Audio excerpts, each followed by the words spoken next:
Welcome everyone back to reading The Hobbit. I might be able to get through 3 chapters this stream because they are on the short side, but as I say in the description, we are returning to the Lonely Mountain and Smaug's Wrath. Basically, don't laugh at dragons, and we're going to find out why that's the case. But thank you everyone, and to respond to last Toxic Male's comments, I honestly would not be surprised if you just finished watching that. But anyway, so we're on chapter 13, near the end. So, chapter 13 entitled Not at Home. Alright, but welcome everyone. So sit back, hope you enjoy. In the meanwhile, the dwarves sat in darkness and utter silence fell about them. Little they ate and little they spoke. They could not count the passing of time, and they scarcely dared to move, for the whisper of their voices echoed and rustled in the tunnel. If they dozed, they woke still to darkness and to silence going unbroken.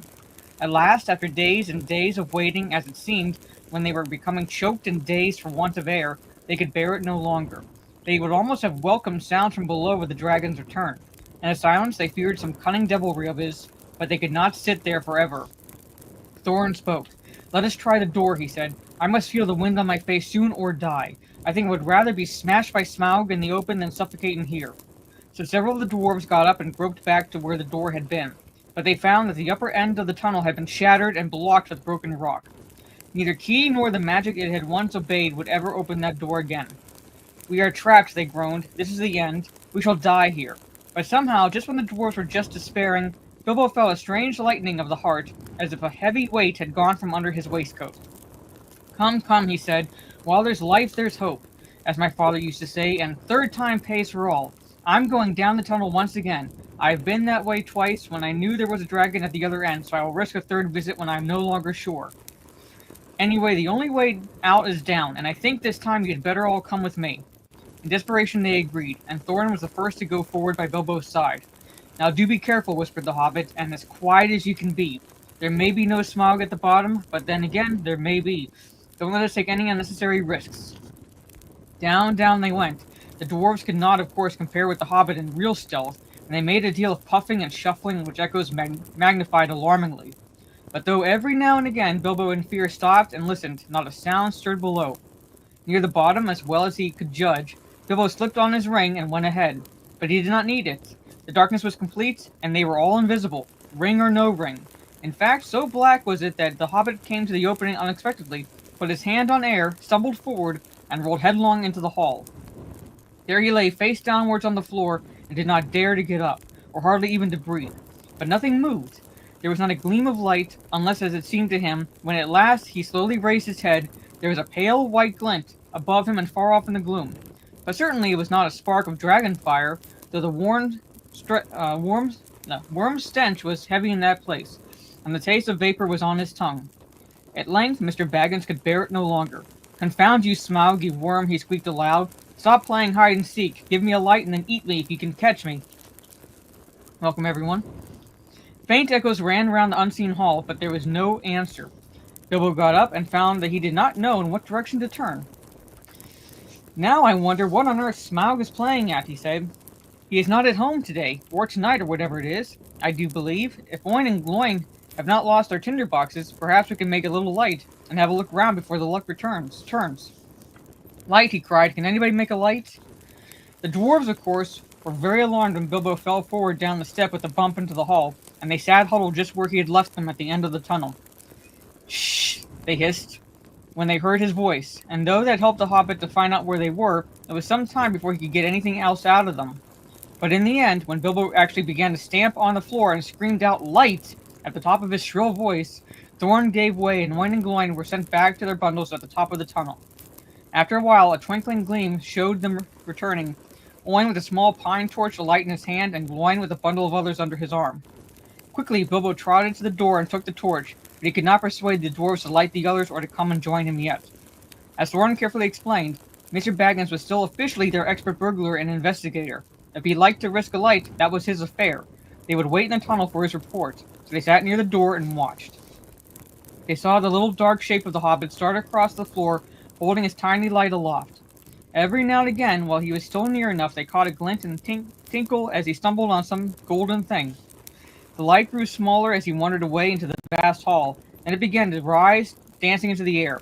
Bilbo was climbing the great mound of treasure. Soon he stood up upon the top and still went on. Then they saw him halt and stoop for a moment, but they did not know the reason. It was the Arkenstone, the heart of the mountain. So Bilbo guessed from Thorin's description, but indeed there could not be two such gems, even in so marvelous a hoard, even in all the world. Ever as he climbed, the same white gleam had shone before him and drawn his feet towards it. Slowly it grew to a little globe of pallid light. Now as he came near, it was tinged with the flickering sparkle of many colors at the surface, reflected and splintered from the wavering light of his torch. At last he looked down upon it, and he caught his breath. The great jewel shone before his feet of its own inner light, and yet, cut and fashioned by the dwarves, who had dug it from the heart of the mountain long ago, it took all light that fell upon it and changed it into 10,000 sparks of white radiance, shot with glimpses of the rainbow. Suddenly Bilbo's arm went towards it, drawn by its enchantment. His small hand would not close about it, for it was a large and heavy gem, but he lifted it, shut his eyes, and put it in his deepest pockets. Now I'm a burglar indeed, thought he, but I suppose I must tell the dwarves about it. Sometime. They did say I could pick and choose my own share, and I think I would choose this, if they took all the rest. All the same, he had an uncomfortable feeling that the picking and choosing had not really been meant to include this marvelous gem, and that trouble would yet come of it. Now he went on again. Down the other side of the great mound he climbed, and the spark of his torch vanished from the sight of the watching dwarves. But soon they saw it far away in the distance again. Bilbo was crossing the floor of the hall. He went on until he came to the great doors at the farther side, and there a draught of air refreshed him, but it almost puffed out his light. He peeped timidly through, and caught a glimpse of great passages and of the dim beginnings of wide stairs going up into the gloom. And still there was no sight nor sound of Smaug. He was just going to turn and go back, when a black shape swooped at him and brushed his face. He squeaked and started, stumbled backwards and fell. His torch dropped head downwards and went out. Only a bat, I suppose, and hope, he said miserably. But now what am I to do? Which is east, south, north, or west? Thorin, Balin, Oin, Gloin, Fili, Kili, he cried as loud as he could. It seemed a thin little voice in the wide blackness. The light's gone out. Someone come and find me and help me. For the moment his courage had failed altogether. Faintly the dwarves heard his small cries, though the only word they could catch was help. Now what on earth or under it has happened, said Thorin. Certainly not the dragon, or he would not go on squeaking. They waited a moment or two, and still there was no dragon noise, no sound at all in fact, but Bilbo's distant voice. Come, one of you, get another light or two, Thorin ordered. It seems we have got to go and help our burglar. It is about our turn to help, said Balin, and I'm quite willing to go. Anyway, I expect it is safe for the moment.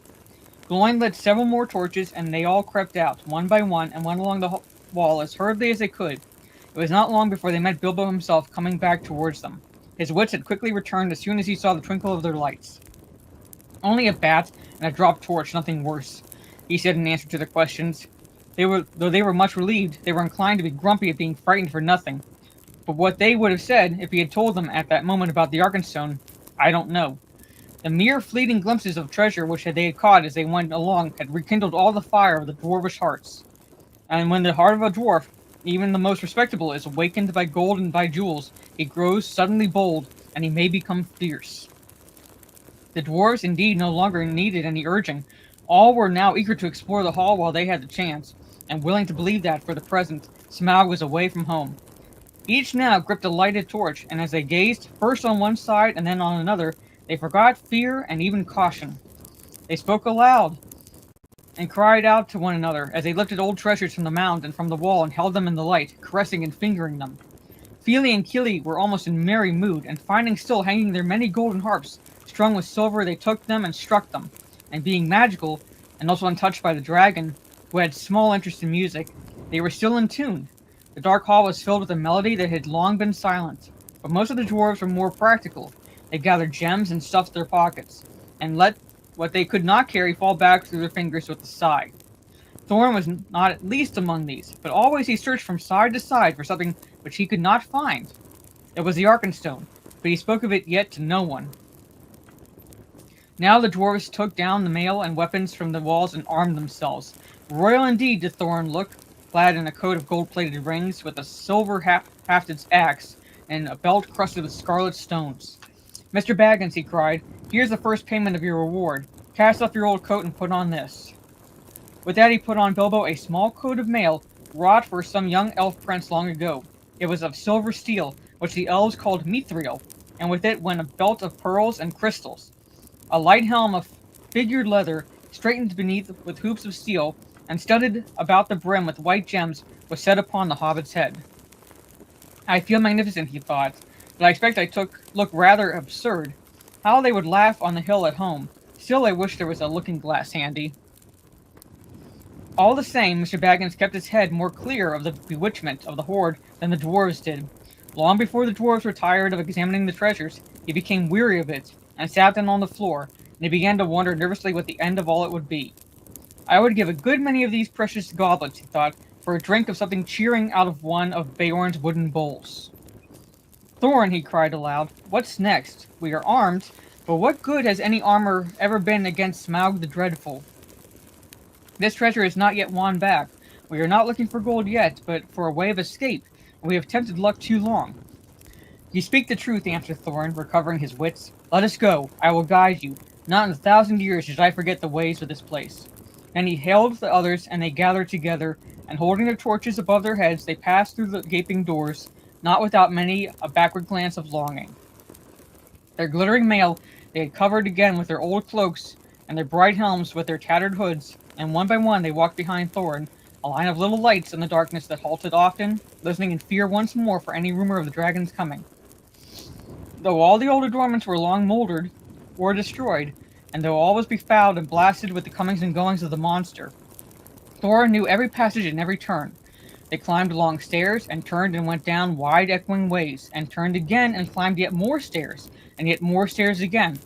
These were smooth, cut out of the living rock, broad and fair, and up the dwarves went, and they met no sign of any living thing, only furtive shadows that fled from the approach of their torches, fluttering in the draughts. The steps were not made, all the same for hobbit legs, and Bilbo was just feeling that he could go on no longer, when suddenly the roof sprang high, and far beyond the reach of their torchlight. A white glimmer could be seen coming through some opening far above, and the air smelt sweeter. Before them, light came dimly through great doors, that hung twisted on their hinges and half burnt. "This is the great chamber of j.r.r," said Thorin, "the hall of feasting and of council. Not far off now is the front gate." They passed through the ruined chamber. Tables were rotting there, chairs and benches were lying there overturned, charred and decaying. Skulls and bones were upon the floor among flagons and bowls and broken drinking horns and dust. As they came through yet more doors at the further end, a sound of water fell upon their ears, and the grey light grew suddenly more full. "There is the birth of the running river," said Thorin. "From here it hastens to the great gate. Let us follow it." Thank you, CT. Out of a dark opening in a wall of rock there issued a boiling water, and it flowed swirling in a narrow channel carved and made straight and deep by the cunning of ancient hands. Beside it ran a stone-paved road, wide enough for many men abreast. Swiftly along this they ran, and round a wide sweeping turn, and behold, before them stood the broad light of day. In front there rose a tall arch, still showing the fragments of old carven work within, worn and splintered and blackened though it was. A misty sun sent its pale lights between the arms of the mountain, and beams of gold fell on the pavement at the threshold. A whirl of bats, frightened from slumber by their smoking torches, flurried over them. As they sprang forward, their feet slithered on stones rubbed smooth and slimed by the passing of the dragon. Now before them, the water fell noisily outward, and foamed down towards the valley. They flung their pale torches to the ground, and stood gazing out with dazzled eyes. They were come to the front gate, and were looking out upon Dale. "Well," said Bilbo, "I never expected to be looking out of this door, and I never expected to be so pleased to see the sun again, and to feel the wind on my face. But ow, the wind is so cold." It was. A bitter easterly breeze blew with the threat of oncoming winter. It swirled over and round the arms of the mountain into the valley, and sighed among the rocks. After their long time in the stewing depths of the dragon-haunted caverns, they shivered in the sun. Suddenly Bilbo realized that he was not only tired, but also very hungry indeed. "It seems to be late morning," he said, and so I suppose it's more or less breakfast time. If there is any breakfast to have. Welcome, everyone. but I don't feel that Smaug's front doorstep is the safest place for a meal. Let's go somewhere where we can sit and quiet for a bit. Quite right, said Balin, and I think I know which way we should go. We ought to make for the old lookout post at the southwest corner of the mountain. How far is that? Asked the hobbit. 5 hours' march, I should think. It will be rough going. The road from the gates along the left edge of the stream seems all broken up, but look down there. The river loops suddenly east across Dale in front of the ruined town. At that point, there was once a bridge, leading to steep stairs that climbed up the right bank and so to a road running towards Raven Hill. There is, or was, a path that left the road and climbed up the post. A hard climb too, even if the old steps are still there. Dear me, grumbled the hobbit, more walking and more climbing without breakfast. I wonder how many breakfasts and other meals we have missed inside the nasty clockless timeless hole. As a matter of fact, 2 nights and the day between had gone by, and not altogether without food, since the dragon smashed the magic door, but Bilbo had quite lost count, and it might have been 1 night or a week of nights for all he could tell. Come, come, said Thorin, laughing. His spirits had begun to rise again, and he rattled the precious stones in his pockets. Don't call my palace a nasty hole. You wait till it has been cleaned and redecorated. That won't be till Smaug's dead, said Bilbo glumly. In the meanwhile, where is he? I would give a good breakfast to know. I hope he is up on the mountain looking. I hope he's not up on the mountain looking down at us. The idea disturbed the dwarves mightily, and they quickly decided that Bilbo and Balin were right. We must move away from here, said Dori. I feel as if his eyes were on the back of my head. It's a cold, lonesome place, said Bomber. There may be drink, but I see no sign of food. A dragon would always be hungry in such parts. Come on, cried the others. Let us follow Balin's path. Under the rocky wall to the right there was no path, so on they trudged among the stones on the left side of the river, and the emptiness and desolation soon sobered even Thorin again. The bridge that Balin had spoken of they found long fallen, and most of its stones were now only boulders in the shallow, noisy stream. But they forded the water without much difficulty, and found the ancient steps and climbed the high bank. After going a short way, they struck the old road, and before long came to a deep dell sheltered among the rocks. There they rested for a while and had such a breakfast as they could, chiefly cram and water. If you want to know what cram is, I can only say that I don't know the recipe, but it is a biscuitish, keeps good indefinitely, is supposed to be sustaining, and certainly not entertaining, being in fact very uninteresting except as a chewing exercise. It was made by the lake men for long journeys. After that they went on again, and now the road struck westwards and left the river, and the great shoulder of the south-pointing mountain spur drew ever nearer.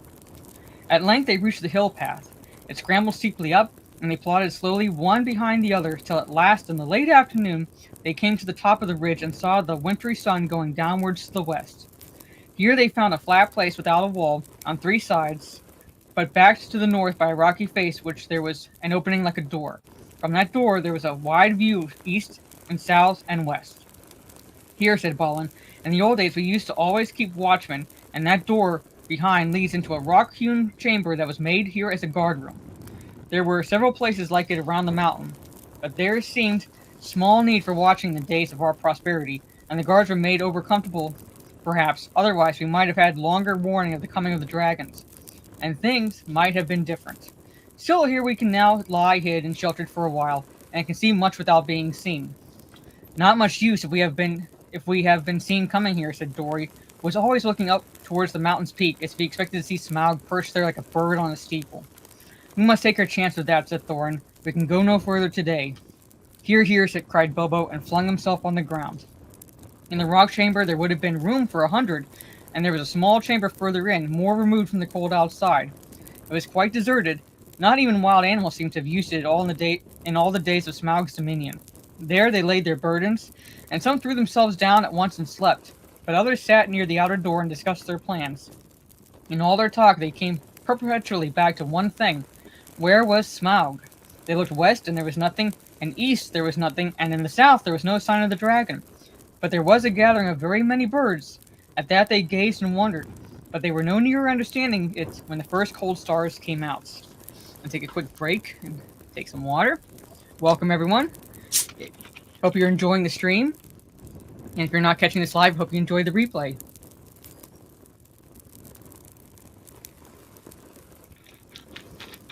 Chapter 14. Fire and Water. Now, if you wish, Like the dwarfs, to hear news of Smaug, you must go back again to the evening when he smashed the door and flew off in rage 2 days before. The men of Lake Town, Askaroth, were mostly indoors, for the breeze was from the black east and chill. But if you were walking on the quays and watching, as they were fond of doing, the stars shine out from the smooth patches of the lake as they opened in the sky. From their town, the lonely mountain was mostly screened by the low hills at the far end of the lake, through a gap in which the running river came down from the north. Only its high peak could they see in clear weather, and they looked seldom at it, for it was ominous and drear even in the light of morning. Sorry about that, folks. Now it was lost and gone, blotted in the dark. Suddenly it flickered back to view. A brief glow touched it and faded. "Look," said one, "the lights again. Last night the watchman saw them start and fade from midnight until dawn. Something is happening up there." "Perhaps the king under the mountain is forging gold," said another. "It is long since he went north. It is time the songs began to prove themselves again." "Which king?" said another with a grim voice. "As like as not, it is the marauding fire of the dragon, the only king under the mountain we have ever known." "You are always foreboding glooming things," said the others. "Anything from floods to poisoned fish. Think of something cheerful." Then suddenly a great light appeared in the low place in the hills, and the northern end of the lake turned golden. "The king beneath the mountain," they shouted. "His wealth is like the sun, his silver like fountain, his river's golden run. The river is running gold from the mountain," they cried, and everywhere windows were opening and feet were hurrying. There was once more a tremendous excitement and enthusiasm, but the grim-voiced fellow ran hotfoot to the master. "The dragon is coming, or I'm a fool," he cried. "Cut the bridges, to arms, to arms!" Then warning trumpets were suddenly sounded and echoing along the rocky shores. The cheering stopped and the joy was turned to dread. So it was that the dragon did not find them quite unprepared.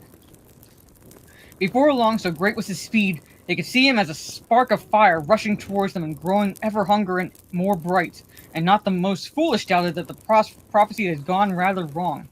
Still they had a little time. Every vessel in the town was filled with water, every warrior was armed, every arrow and dart was ready, and the bridge to the land was thrown down and destroyed before the roar of Smaug's terrible approach grew loud, and the lake rippled, red as fire, beneath the awful beating of his wings.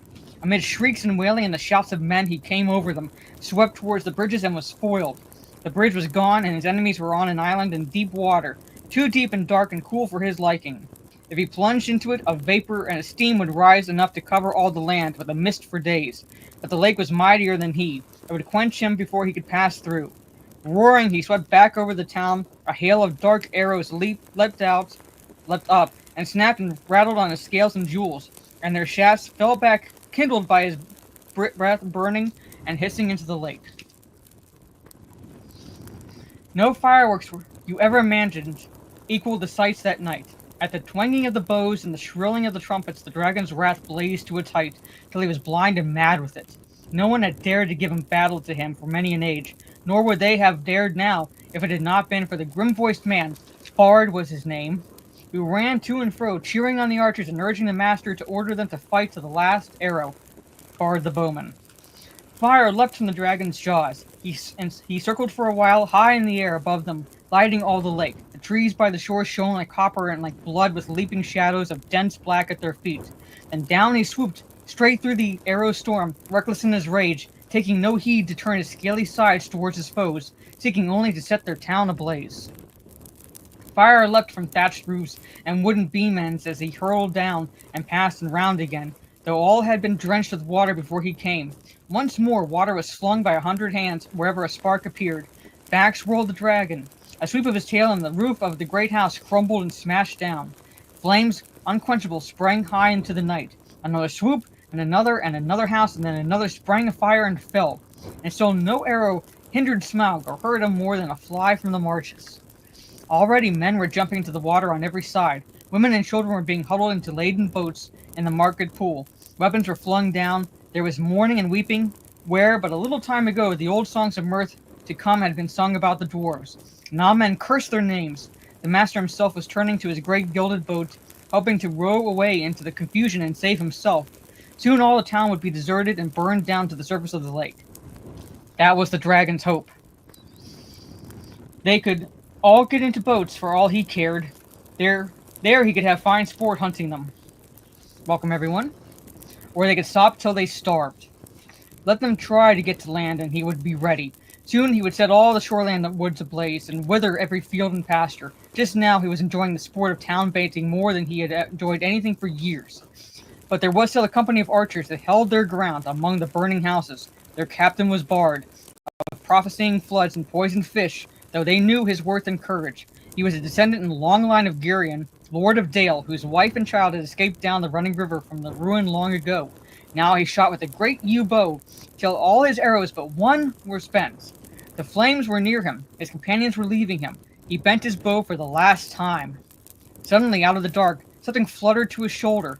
He started, but it was only an old thrush. Unafraid, it perched by his ear, and it brought him news.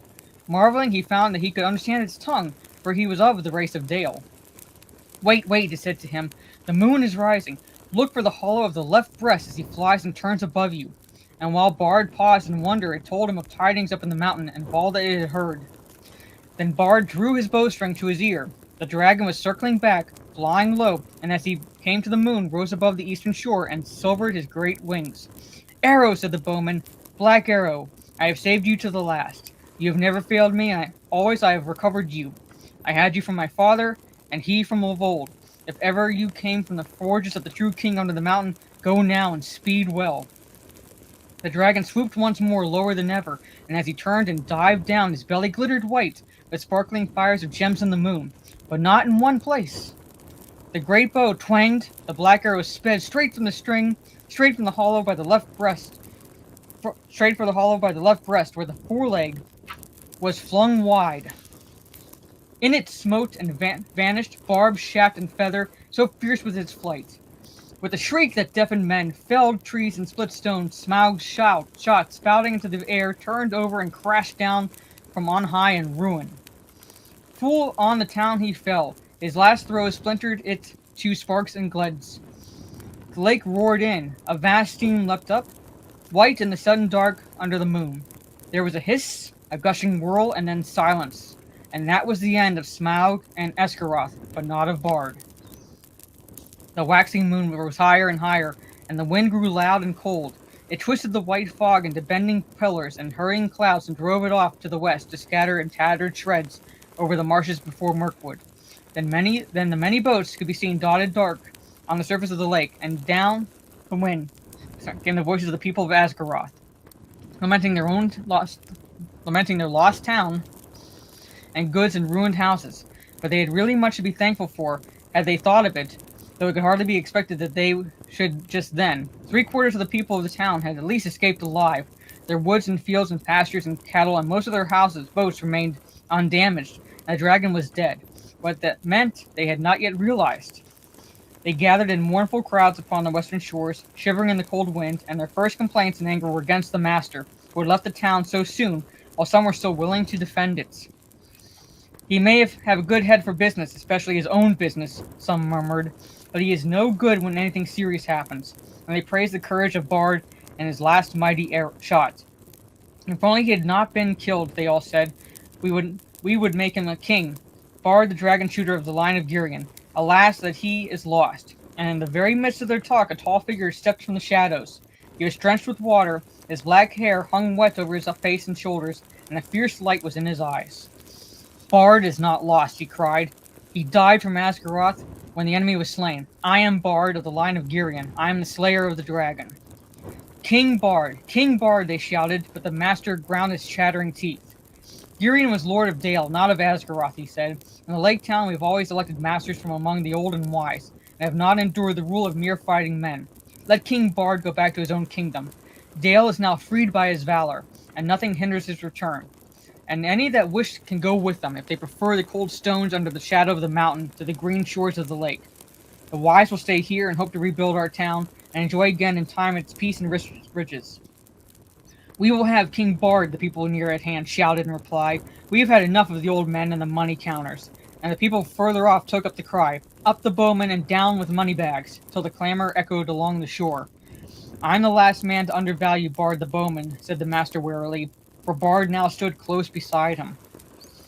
He has tonight earned an eminent place in the roll of the benefactors of our town, and he is worthy of many imperishable songs. But why, O people? And here the master rose to his feet and spoke very loud and clear. Why do I get all your blame? For what fault am I to be deposed? Who aroused the dragon from his slumber, I might ask? Who obtained of us rich gifts and ample help, and led us to believe that old songs could come true? Who played on our soft hearts and our pleasant fancies? What sort of gold have they sent down to the river to reward us? Dragon fire and ruin. From whom should we claim the recompense of our damage and aid for our widows and orphans? As you see, the master had not got his position for nothing. The result of his words was that for the moment, the people quite forgot their idea of a new king and turned their anger towards Thorn and his company. Wild and bitter words were shouted from many sides, and some of those who had before sung the old songs loudest were now heard as loudly crying that the dwarves had stirred the dragon up against them deliberately. "Fools," said Bard, "why waste words and wrath on those unhappy creatures? Doubtless they perished first in fire before Smaug came to us."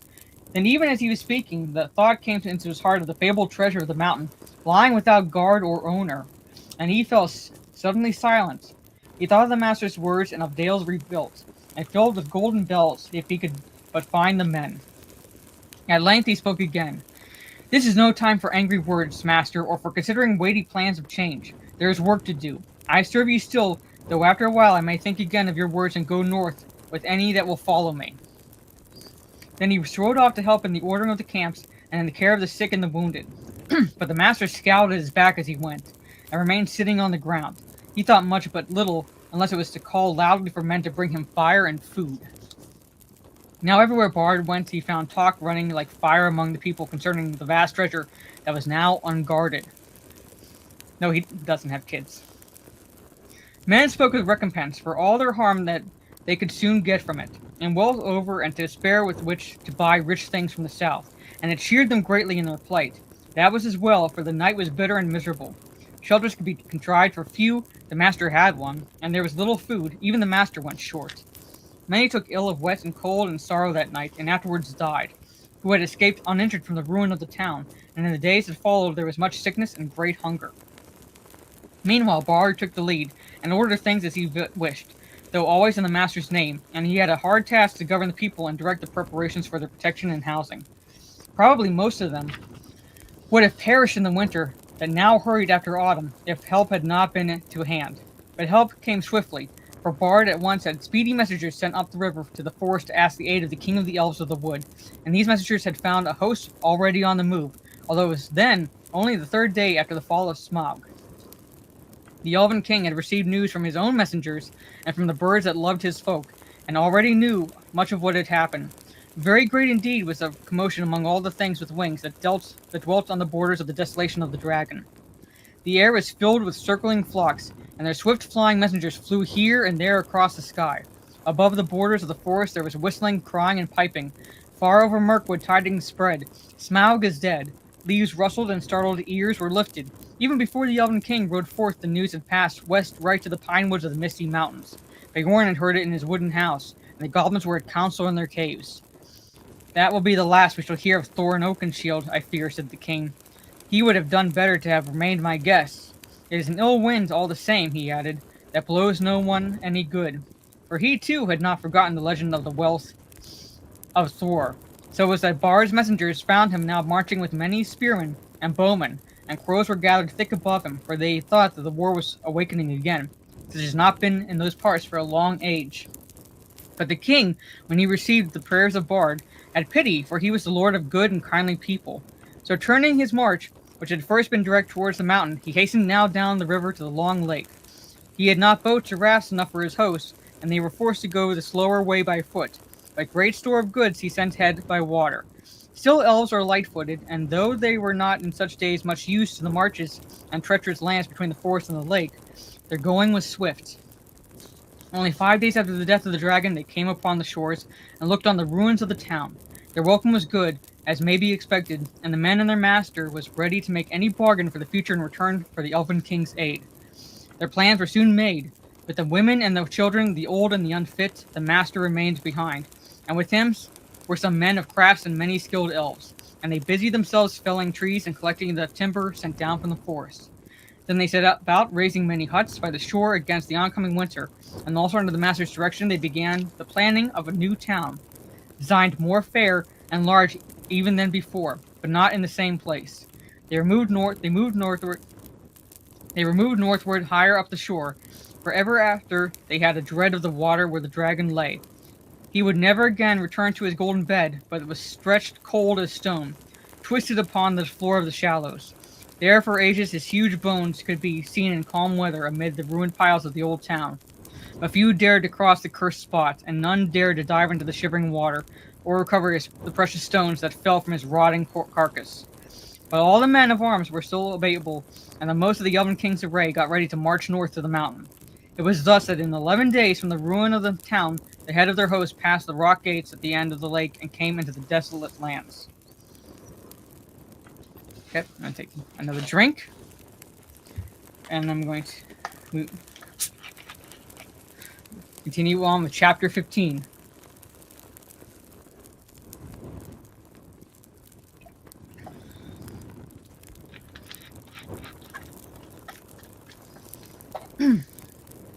Yes, Alan, but in the book, he doesn't have children, and they gave him children in the movie. Now we will return to Bilbo and the dwarves. All night, one of them had watched. But then morning came, they had not heard or seen any sign of danger. But ever more thickly the birds were gathering. The companions came flying from the south, and the crows that still lived about the mountain were wheeling and crying unceasingly above. Something strange is happening, said Thorin. The time has gone for the autumn wanderings, and these are birds that dwell always in the land. There are starlings and the flocks of finches, and far off there are many carrion birds as if a battle were afoot. Suddenly Bilbo pointed. There is that old thrush again, he cried. He seems to have escaped when Smaug smashed the mountainside, but I don't suppose the snails have. Sure enough, the old thrush was there, and as Bilbo pointed, he flew towards them and perched on a stone nearby. Then he fluttered his wings and sang, and he cocked his head on one side as if to listen, and again he sang, and again he listened. I believe he is trying to tell us something, said Balin, but I cannot follow the speech of such birds. It is very quick and difficult. Can you make it out, Baggins? Not very well, said Bilbo. As a matter of fact, he could make nothing of it at all. But the old fellow seems very excited. I only wish he was a raven, said Balin. I thought you did not like them. You seemed very shy of them when we came this way before. Those were crows, and nasty, suspicious-looking creatures at that, and rude as well. You must have heard the ugly names they were calling after us. But the ravens are different. There used to be a great friendship between them and the people of Thror, and they often brought us secret news, and were rewarded with such bright things as they coveted to hide in their dwellings. They live many a year, and their memories are long, and they hand on their wisdom to their children. I knew many among the ravens of the rocks when I was a dwarf lad. This very height was once named Raven Hill, because there was a wise and famous pair, old Kark and his wife, that lived here above the guard chamber, but I don't suppose that any of their ancient breed linger here now. No sooner had he finished speaking than the old thrush gave a great loud call, and suddenly flew away.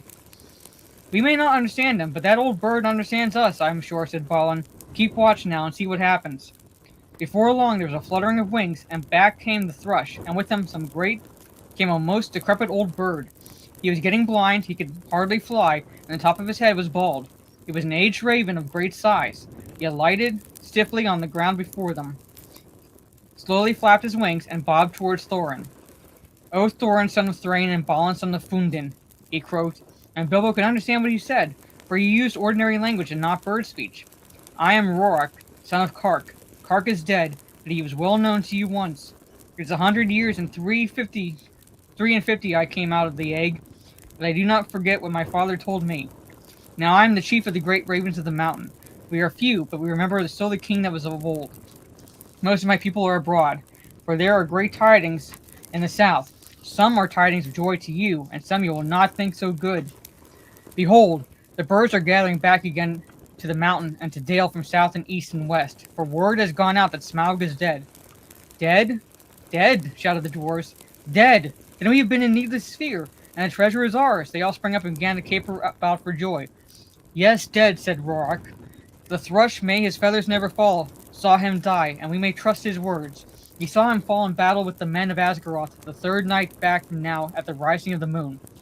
It was some time before Thorin could bring the dwarves to be silent and listen to the raven's news. At length, when he had told all the tale of the battle, he went on. So much for joy, Thorin Oakenshield. You may go back to your halls in safety. All the treasure is yours, for the moment. But many are gathering hither beside the birds. The news of the death of the guardian has already gone far and wide, and the legend of the wealth of Thror has not lost in the telling during many years. Many are eager for a share of the spoil. Already a host of the elves is on the way, and carrion birds are with them hoping for battle and slaughter. By the lakemen murmur that their sorrows are due to the dwarves, for they are homeless and many have died, and Smaug have destroyed their town. They too think to find amends from your treasure, whether you are alive or dead. Your own wisdom must decide your course, but 13 is small remnants of the great folk of Doran that once dwelt here, and now are scattered far. If you will listen to my counsel, you will not trust the master of the lakemen, but rather him that shot the dragon with his bow. Bard is he, of the race of Dale, of the line of Girion. He is a grim man, but true.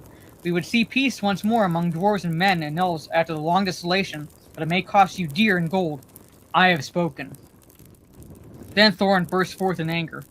Our thanks, Rorik, Kark's son. You and your people shall not be forgotten, but none of our gold shall thieves take or the violent carry off while we are alive. If you would earn our thanks still more, bring us news of any that draw near. Also, I would beg of you, if any of you are so young and strong of wing, that you would send messengers to our kin in the mountains of the north, both west from here and east, and tell them of our plight.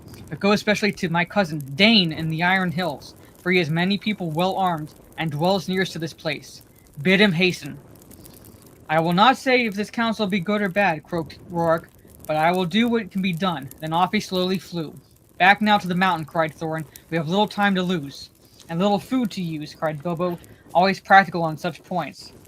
In any case, he felt that the adventure was, properly speaking, over with the death of the dragon, in which he was much mistaken, and he would have given most of his share of the profits for the peaceful winding up of these affairs.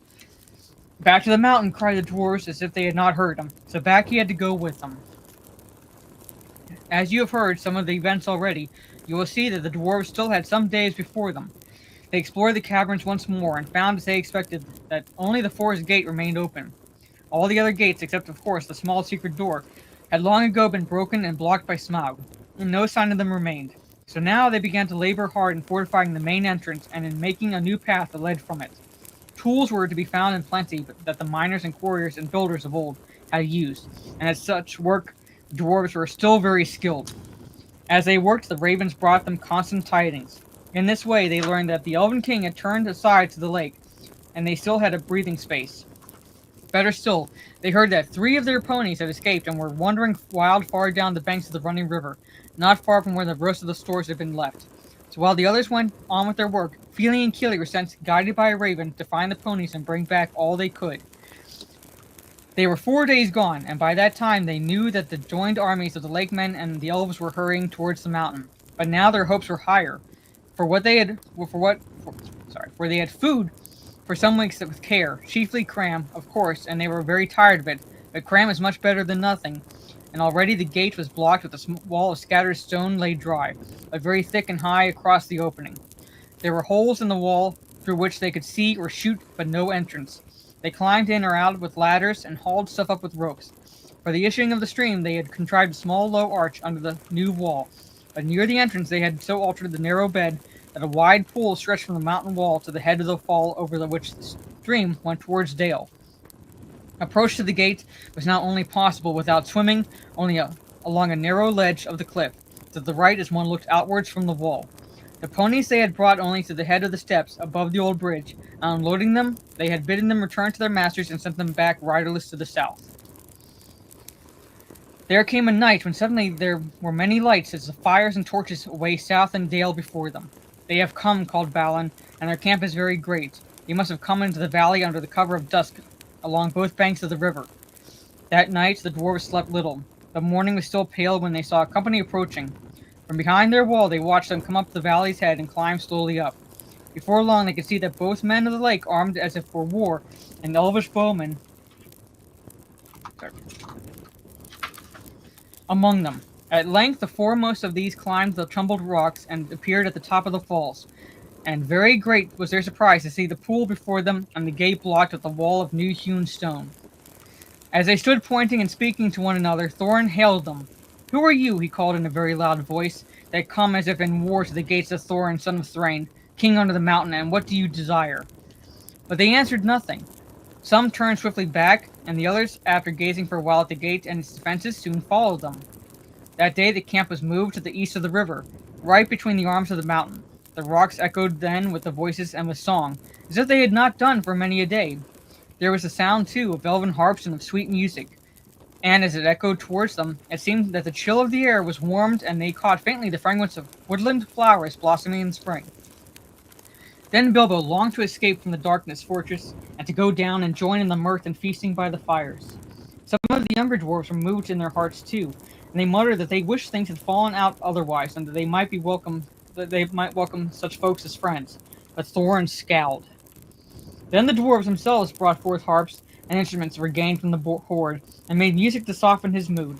For their song was not his elvish song, and was much like the song they had sung long before in Bilbo's little hobbit hole. I'm just going to read this. Under the mountain, dark and tall, the king had come into his hall. His foe is dead, the worm is dead, and ever so his foes shall fall. The sword is sharp, the spear is long, the arrow swift, the gate is strong. The heart is bold that looks on gold, the dwarves no more shall suffer wrong. The dwarves of yore made mighty spells, while hammers fell like ringing bells, and places deep where dark things sleep, in hollow halls beneath the fells. On silver necklaces they strung, the light of stars on crowns they hung. The dragon fire from twisted wire, the melody of harps they rung. The mountain throne once more is freed, O wondering folk, the summons heed. Come haste, across the waste, the king of friend and kin has need. Now call we over mountains old, come back unto the caverns old.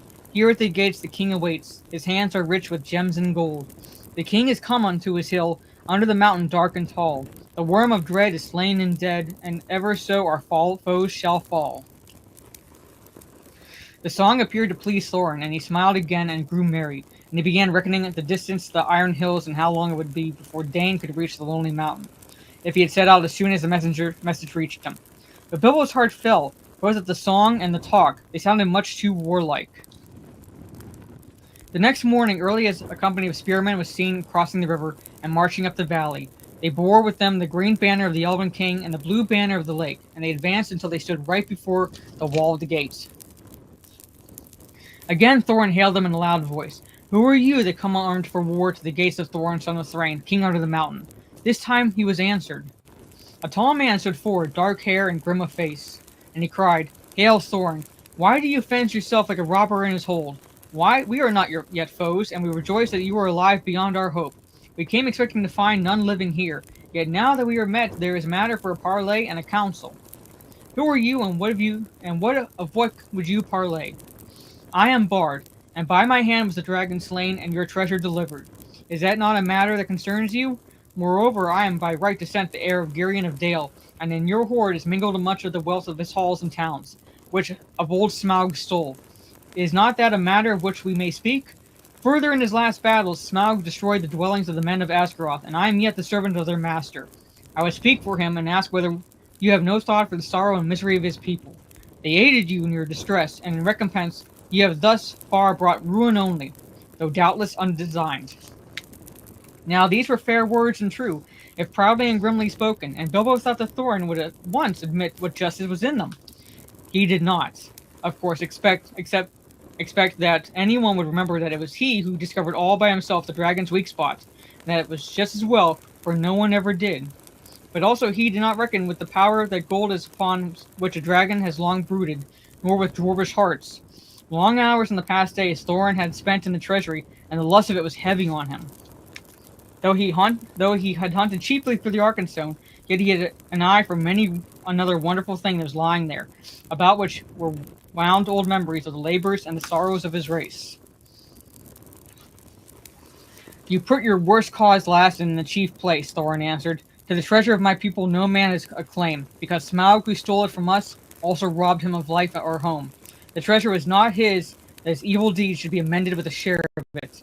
The price of the goods and the assistance that we received of the lake men we will fairly pay in due time. But nothing will we give, not even a loaf's worth, under threat of force. While an armed host lies before our doors, we look upon you as foes and thieves. It is in my mind to ask what share of their inheritance you would have paid to our kindred had you found the horde unguarded and us slain. A just question, replied Bard, but you are not dead, and we are not robbers. Moreover, the wealthy may have pity beyond right on the needy that befriended them when they were in want, and still my other claims remain unanswered. I will not parley, as I have said, with armed men at my gates, nor at all with the people of the Elven King, whom I remember with small kindness. In this debate they have no place. Be gone now, ere our arrows fly. And if you would speak with me again, first dismiss the elvish host to the woods where it belongs, and then return, laying down your arms before you approach the threshold. The Elven King is my friend, and he has succored the people of the lake in their need, though he had, succored the people of the lake in their need, though he had no claim but friendship on him, answered Bard. We will give you time to repent your words. Gather your wisdom ere we return. Then he departed and went back to the camp. Ere many hours were passed, the banner bearers returned, and the trumpeter stood forth and blew a blast. In the name of Asgaroth and of the forest, one cried, we speak unto Thorin, Thrain's son of Oakenshield, calling himself the king under the mountain, and we bid him consider well the claims that we have been urged, or be declared our foe. At the least he shall deliver 1/12 portion of the treasure unto Bard, as the dragon slayer, and as the heir of Girion. From that portion Bard will himself contribute to the aid of Asgaroth. But if Thorin would have the friendship and honor of the lands about, as his sires had of old, then he will give also somewhat of his own for the comfort of the men of the lake. Then Thorin seized a bow of horn and shot an arrow at the speaker. It smote into his shield and stuck there quivering. Since such is your answer, he called in return, I declare the mountain besieged.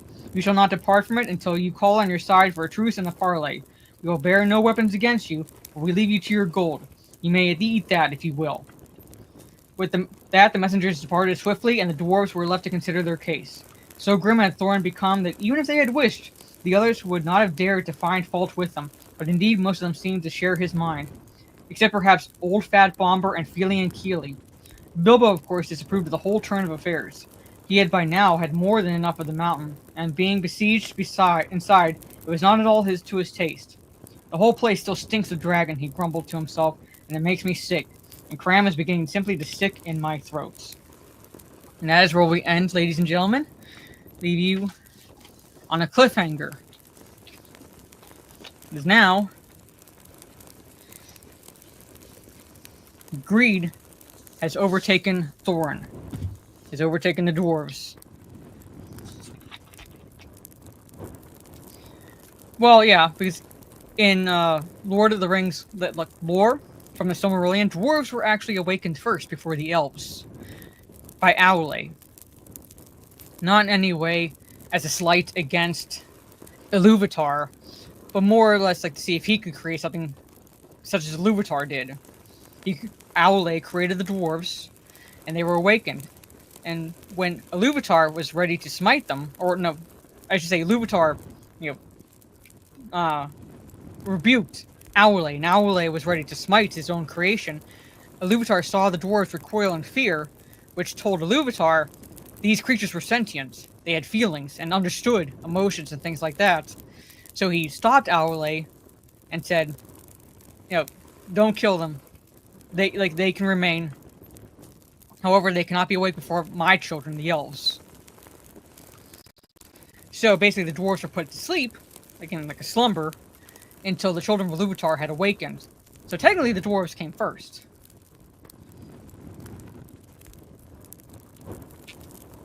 Yep. Only about 4 more chapters left.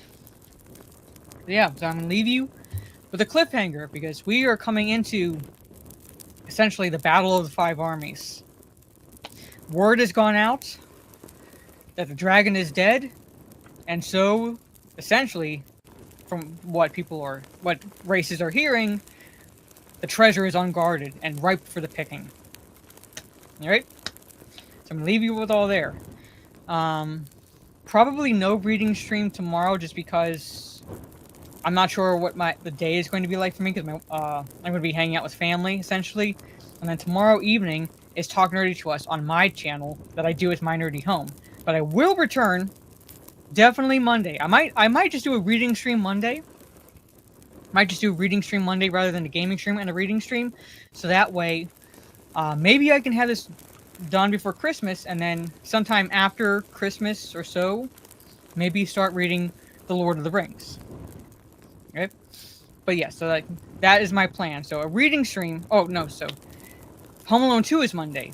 I might still do a reading stream after the Home Alone 2 stream, but we'll see. We'll see. If I can get it started early enough. I have to talk to Orange Chat, because if I can start it on the earlier side, then I can do a reading stream. So that's my plan, hopefully, because the next few chapters are on the short side. So that's what I meant to say. So if I can start earlier, talking like Home Alone 2, I should be able to do both. So no gaming stream at all in the afternoon or anything like that. So, but there it is. So basically, I'll be returning to gaming, to doing a gaming stream, probably most likely Christmas evening, because I'm not sure about Christmas Eve. Might do a watch party then, might do a gaming stream, I don't know. But definitely I'll try to do 2 streams, the second of the 1s and 2s on Monday, and the another reading stream. So, thank you all for hanging out with me. Hope you enjoyed the reading during the stream, and if you're listening to the replay, I hope you enjoy listening to the reading. I only have about a few more chapters left to go. As I said, we're leaving on a cliffhanger right before, essentially, the Battle of the 5 Armies commences. So take care, everyone. If I don't see you before Christmas, have a very Merry Christmas. And if I don't see you before the end of the year, have a very merry and happy and prosperous New Year. Good night and peace.